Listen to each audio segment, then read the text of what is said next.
일본의 왜곡된 역사인식이 생각보다 심각한 수준에 이르고 있습니다. 실제 일본 포털 사이트에서 한국 역사에 관한 글을 번역해 검색 시에 이러한 내용들이 나옵니다. 독립운동가 유관순 열사와 서대문 감옥 파루실 여성 독립운동가들의 이야기를 담은 한거에 관해서는 거짓말 이야기, 조선인의 망상, 생업을 한 건데 굉장히 부끄러운 줄 알아라 라고 하기도 하였으며 야후제편의 독립운동가, 3.1절 등만 검색하여도 위안부는 우리에게 협력적이고 술만 따라주었고 폭행 등은 일절 없었다. 한반도에서 구남섬에 온 사람들은 높은 연봉을 스스로 요구 및 자원해서 왔다. 한강의 기적은 일본에서 막대한 경제 원조와 기술 원조를 했기 때문이다 라는 근거 없는 기사와 커뮤니티 글을 수십 개나 확인이 가능합니다. 대부분 일본인의 그릇된 역사 인식으로 자리잡혀 있었던 거였습니다. 그들의 무논리적인 주장이 원인이 된 시점은 바로 왜곡된 역사에 대한 주입식 교육도 한몫을 합니다. 일본의 중학교과서 82%에는 한국이 독도 불법 점거를 했다는 왜곡된 내용을 기술하였고 아이들이 접하기 쉬운 커뮤니티에는 한국 역사에 관해 전부 허위성, 과장되었다라는 글이 판을 치고 있으니 성인이 되면서도 본인들의 잘못을 절대 뉘우칠 수 없는 환경이 되어버리는 것입니다. 심지어 한국이 일본을 위해 선행을 표하는 순간에도 철저히 무시하는 태도를 보였습니다. 동일본 대지진 때는 조속한 복구를 응원하며 세계 5위로 일본에 성금 기부를 했으나 일본 미디어 매체에서 발표한 성금 순위표에서 한국을 일부러 제외해버리기도 하였습니다. 그들은 아직도 한국을 식민지로 생각하는 듯한 언행으로 역사를 왜곡하는 것뿐만이 아닌 한국을 무시하고 모욕하고 있던 것이었습니다. 한국의 역사는 한국인들만이 주장하는 내용이다 라고 하면서 말이죠. 그러나 일본인들이 그토록 주장했던 말이 무색해질 정도로 전세계에서 일본의 만행을 기사로 보도하기 시작했습니다. 한 패션 브랜드에서 3년 동안 꾸준히 알리던 진실의 목소리에 해외 언론사에서 주목을 하기 시작한 겁니다. 해외 언론사에서 일본의 만행을 기사로 보도하며 왜곡된 한국의 역사를 알리는 기업에 주목하고 일본 731 부대의 만행에 대해 숨김없이 기사 내용에 감안했습니다. 한국의 기생충이 유명해지면서 덩달아 한국의 역사 관련된 영화들이 주목받으며 자연스레 한국의 역사에 대해 알리던 기업까지 주목을 받게 된 겁니다. 역사를 담은 운동화, 한국의 기업에 세계인이 주목할 수밖에 없는 이유, 한국의 국기가 생소했던 이들에게도 한국의 미를 알리고 있다. 패션 브랜드에서는 시도해보지 못한 행보다. 이례적으로 한국의 국경일이 제품명인 운동화가 판매로까지 이어지고 있다라며 극찬을 자아내는 동시에 일본 731 부대의 만행은 한국과 중국에는 잊지 못할 역사로 남는 일이다. 이 자료를 본 이들은 놀라움과 안타까움을 표하고 있다라며 일본인들이 말하는 한국인들만 주장하는 내용이다라는 말과는 달리 세계 언론사에 일본에 추악했던 만행이 퍼지며 세계인들이 한국의 가슴 아픈 역사에 공감을 하며 일본의 만행을 알렸습니다. 물론 국경일뿐만 아니라 365일 한국의 역사와 미를 알리기를 실천하는 기업의 준비된 결과였던 거죠. 사실 라카이는 일본에서 보드화로 인지도가 있던 브랜드였습니다. 그렇게 오히려 더 독도를 알리기에 앞장서고 일본의 우길기 티셔츠를 폐기하고 태극기 에디션을 출시하며 한국의 역사와 미를 알리기에 박차를 가했습니다. 또 그로 인해 일본에서의 불매운동을 겪었고 이미 심각해져 있는 그들의 역사 인식을 알고 있었겠죠. 그래서였는지 굳이 일본인들의 반응에 큰 흔들림을 보이지 않았고 묵묵히 우리는 진실을 알릴 뿐이다 라는 그들만의 신념으로 일본인들이 창피하고 숙연해지고 깨우칠 수 있는 똑똑한 방법을 찾아냈습니다. 태극기가 들어간 제품과 같이 왜곡된 역사를 국내뿐만 아니라 해외에 하나하나씩 알리기 시작한 겁니다.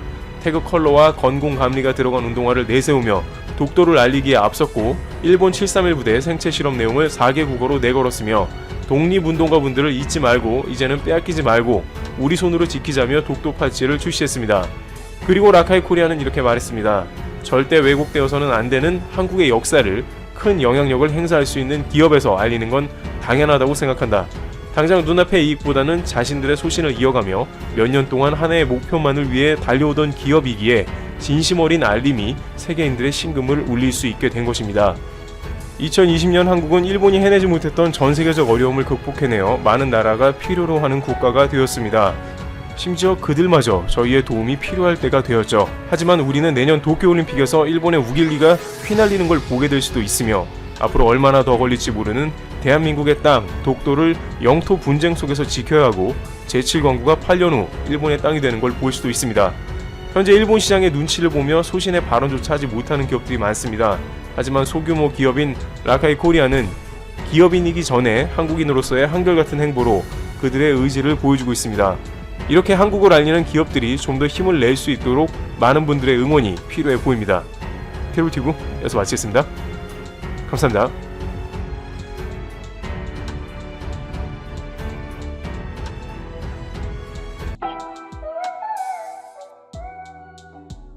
프렘푸시 영상을 다 보시면 오늘도 재밌는 세계 소식을 정리해 푸시뉴스에 올려두었으니 많은 시청 부탁드립니다. 안녕하세요, 프렘푸시입니다. 지금 아베는 오사카 모델 때문에 망신을 당하고 있습니다.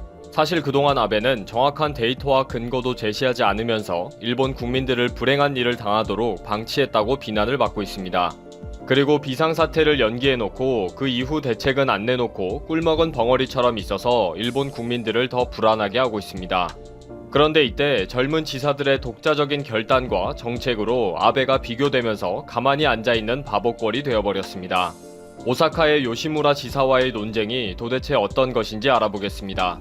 아베가 4일 긴급 기자회견을 통해 5월 말까지 강제 휴업과 외출 자제 등의 강압적 비상조치를 연기하겠다고 했습니다. 지금 일본 국민들이 궁금한 것은 PCR 테스트 수가 이렇게 적어도 괜찮은 것인지 불안도 있습니다. 또 도대체 언제 정상적인 생활이 가능한지도 궁금합니다. 그런데 아베는 지금 꿀먹은 벙어리입니다. 무슨 말을 해줘야 하는데 말을 안 하고 있으니 얼마나 답답합니까? 이럴 때 요시무라 히로후미 오사카부 지사가 독자적인 오사카 모델을 제시하면서 철저한 방역과 동시에 영업 재개를 하기로 했습니다. 아베 정부가 하지 않으니 오사카 스스로 모델을 만들어 나가겠다 라고 발표한 것입니다. 요시무라 지사가 독자적으로 강제 휴업 해제 모델을 제시한 것에 대해 니시무라 경제재생 담당상이 비난을 퍼부었습니다. 요시무라 지사가 제시한 오사카 모델이 아베 정부에게 핵펀치를 날린 것에 대해 니시무라 담당상이 불쾌함을 표시한 것입니다. 그런데 당연히 당차게 나갈 것 같았던 요시무라 지사가 5일 밤 맞습니다. 휴업 요청의 해제는 지사의 권한입니다. 사과합니다. 라고 깨끗하게 인정하는 회견을 하면서 도리어 뻘쭘해진 사람이 아베와 니시무라가 되어버렸습니다. 진작 제대로 일도 안하고 로드맵도 안 보여주면서 오사카 모델에 딴지를 건 모양새가 되었기 때문이겠죠. 사실 이미 일본 국민들에게서 아베는 신뢰를 잃어버린 지 옛날입니다. 턱이 삐져나온 마스크를 걸치고 나와서 이미 준비한 원고만 읽고 후다닥 도망치는 모습을 본 일본 국민들은 이미 분노하고 있었던 것입니다. 이렇게 일본 국민들의 어려움을 전혀 이해하지 못하는 아베에게 비난의 목소리는 더 커지고 있습니다. 사회복지사로 일하고 있는 후지타 씨는 임대료와 전기료가 부족한 사람들은 고통스럽고 버티기 어려운데 아베는 지금 귀족놀이를 하고 있다고 생각한다 라고 했습니다. 아베의 귀족놀이는 지난번 트위터에서 집에서 춤추고 놀자라는 영상을 비꼰 말입니다. 이럴 때 젊은 오사카의 요시무라 지사와 홋카이도의 스즈키 지사가 아베의 뼈를 한참 때리고 있습니다. 진작 요시무라 오사카 지사는 아베 정부는 휴업 보상금을 지급했어야 했다. 아베의 탁상 행정에 국민들은 폭발하기 직전이다 라고 강력하게 비판했습니다. 휴업 보상금도 지급하지 않으면서 무작정 휴업을 강제하는 것은 불합리한 결정이라고 보고 선제적으로 오사카 모델을 제시한 것입니다. 오사카의 요시무라 지사는 독자적인 영업 개시를 지시하기 전에 이미 오사카 내 파친코점 3개 점포가 7일 영업을 재개하는 것으로 공지했습니다.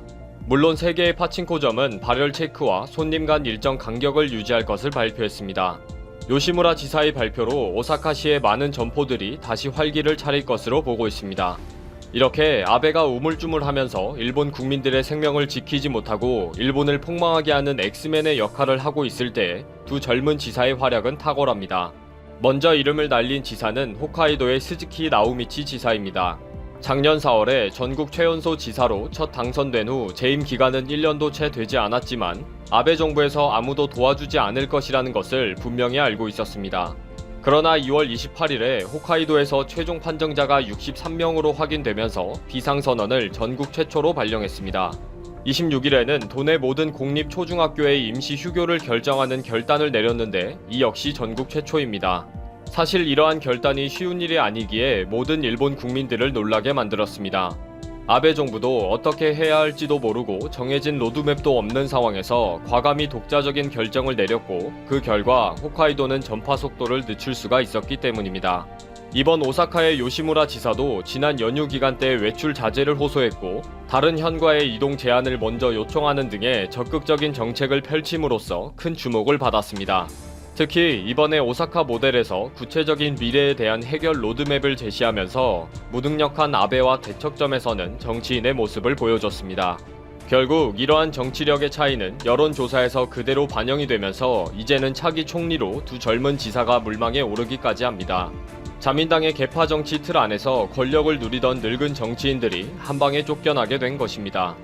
마이니치 신문이 6일 일본의 국민을 대상으로 한 여론조사에서 C19 대응을 잘한 정치인이 누구인가? 라는 질문에 아베는 34명의 지목을 받아 3위를 했습니다. 1위는 요시무라 히로우미 오사카부 지사가 압도적으로 188명의 추천으로 1위를 했습니다. 2위는 코이케 도쿄 도지사이고 4위는 홋카이도의 스즈키 나오미치 지사입니다. 이번 조사에서 아베의 대응을 긍정적으로 본다는 응답은 22%에 불과하고 48%가 부정적으로 봤습니다. 아베는 망신살만 뻗치고 있네요. 일본 폭망의 엑스맨 역할을 하고 있는 아베의 정체가 탄로나서 아쉬움도 있지만 아베가 또 무슨 잔머리를 굴릴지 궁금합니다. 다른 것은 몰라도 아베 자신의 정치적인 목적을 위해 국민들의 생명을 쉽게 생각하는 것은 비난받아 마땅하다고 생각합니다.